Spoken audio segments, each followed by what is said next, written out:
Okej, så kanske.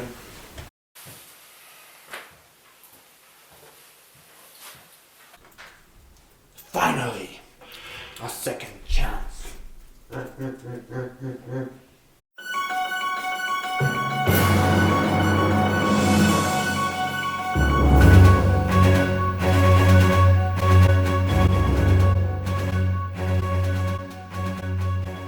Hello and welcome to 6 o'clock news. Today's topic, Donald Trump. So with the US presidential election coming up, one of the Republican candidates is Donald Trump. You might have heard of him. I'm really rich. Yes, from what I've heard, he's an American businessman from Queens who has gotten a lot of attention around the whole globe as he is now running for the US president. So I've heard as well. And he has not only received a lot of attention, he has received more media coverage than all other candidates from the Republican Party combined. So we asked some political experts on whether Trump really could be the next US president. Indeed we did. Some said that they thought Trump could win the nomination of the Republicans but not the presidency. So we invited some political experts here to answer our questions whether Trump could win the nomination or not. Well, since Donald Trump focuses much of his rhetoric on strongly conservative people who are angry with either Muslims or Mexican, it is easy for him to gain followers at the moment, considering the recent terrorist attacks in Paris. Hearing more about terrorist attacks like this will give Trump a real advantage. But the biggest advantage right now in his campaign is the fact that he is really rich. It gives him way more media attention than anyone else running for president right now. And that's why he's actually probably going to succeed. While I agree with some of the parts you were saying, I do not believe Trump has the chance of being elected at all. First off, never in the history of the United States of America has anyone without any prior experience been nominated to run a presidential campaign. Since Trump has never done anything of the sort, it is very unlikely for him to break this trend. And also, because of his recent extreme statements, he's beginning to lose some of the most conservative voters. As this trend seems to continue, I believe he has begun a downward journey that he will never be able to escape, thus making it very unlikely for him to be elected as president. You may have heard about Donald Trump's background and his road to the presidential election. Or maybe you haven't heard about it. As a matter of fact, his success is mainly based on the inheritance that he gained from his father, Fred Trump, a real estate tycoon. Compared to former presidents, you could also say that Donald Trump lacks the amount of experience that is demanded when running for president. It's not been easy for me. It has not been easy for me. And, you know, I started off in Brooklyn. My father gave me a small loan of $1 million. I came into Manhattan. I did know about that, and I also know that people have been in the same position as Donald Trump, which actually managed to reach the goal of winning the election. And they had all been either war heroes or was earlier in the presidential secretaries. So Donald Trump has not been in the situation of serving the country and is also supposedly lacking the amount of experience that is needed from such a powerful man as the president. How do you think that this overall affects his supporters' thoughts of him running as a president? I believe this has a very negative effect on his voters' thoughts of him. Because I believe that his earlier experiences in life has a huge influence on his whole career when running as a president. And therefore he doesn't fit for the job. He should be somewhat a role model for the American people. And to let someone take such huge responsibility based on the fact that he and his family has a lot of money, it doesn't work like that. As a matter of fact, he did not gain his fortune from scratch, which necessarily doesn't have to affect his career and his choices. But the fact that he lacks so much experience, that's what makes it so bad. And therefore, he is respected mainly because of how much money he has. And that's not how we want it in America, because that could be seen as a representing of the class society. Maybe he did gain a huge fortune from his family, but that doesn't make him less fit for the role as a president. His ideas and opinions are based on how to make the country safer and how to evolve the country into something even greater than it already is. And that's exactly what an American would want. And what you said about earlier experience, that is true. He has never run for president before, but that doesn't mean he can't learn. And I believe Donald Trump is a great learner, and he will probably be one of the best presidents in the history of the United States of America. When Mexico sends its people, they're not sending their best.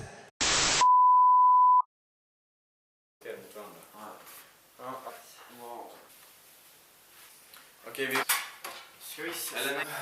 Well, I think that Donald Trump has a very valid point.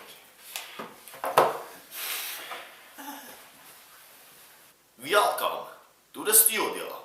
Are you having a fun time? Having fun? Ja, men om du sitter så hela tiden. Sitta fett ryskt. Alltså sitta och så anryddig med sig själv.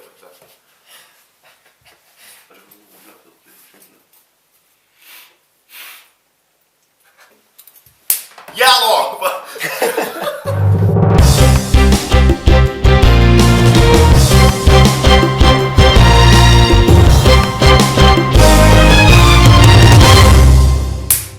Yellow, welcome to Russian television. Today's topic, a new cancer treatment has been found. You may have heard about the disease known as multiple sclerosis, or MS.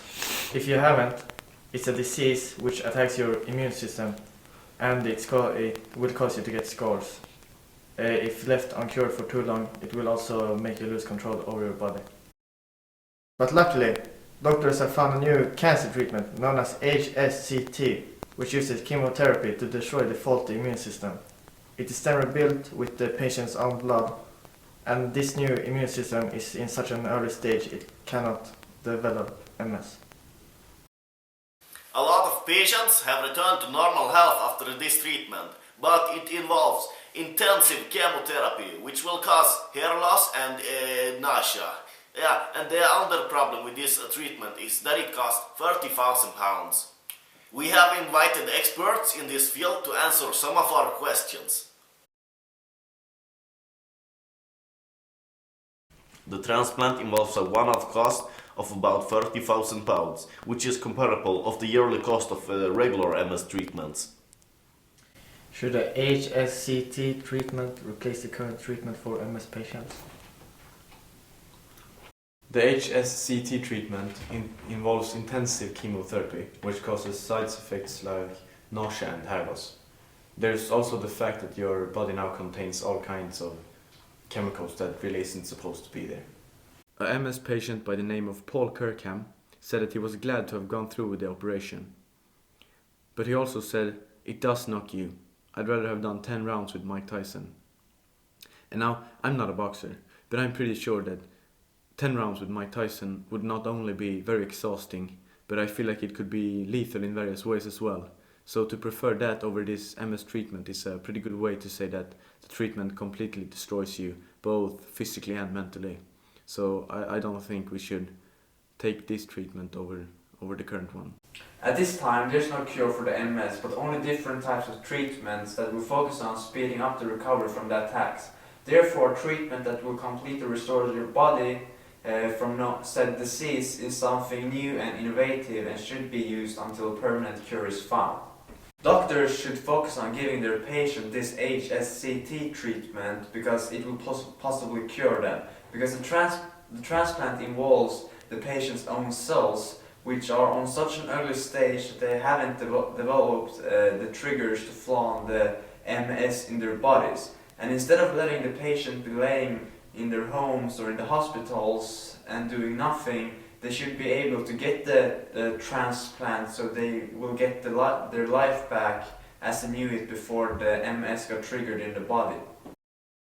How has the treatment affected people's lives? Do you see them as good or bad results?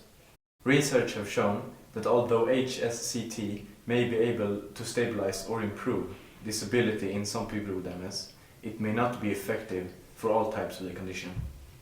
Dr. Emma Gray, who is the head of clinical at UK's MS Society, said that ongoing research suggests stem cell treatments such as HSCT could offer hope, and it's clear that in the cases highlighted by the panorama, they have had a life-changing impact. Dr. Gray also said that people should be aware, as it was an aggressive treatment that comes with significant risks. She also called for more research into the HSCT so there could be a greater understanding of its safety and long-term effectiveness. I believe that this treatment requires more research since it is unclear what may be the long-term consequences, as Dr. Gray said.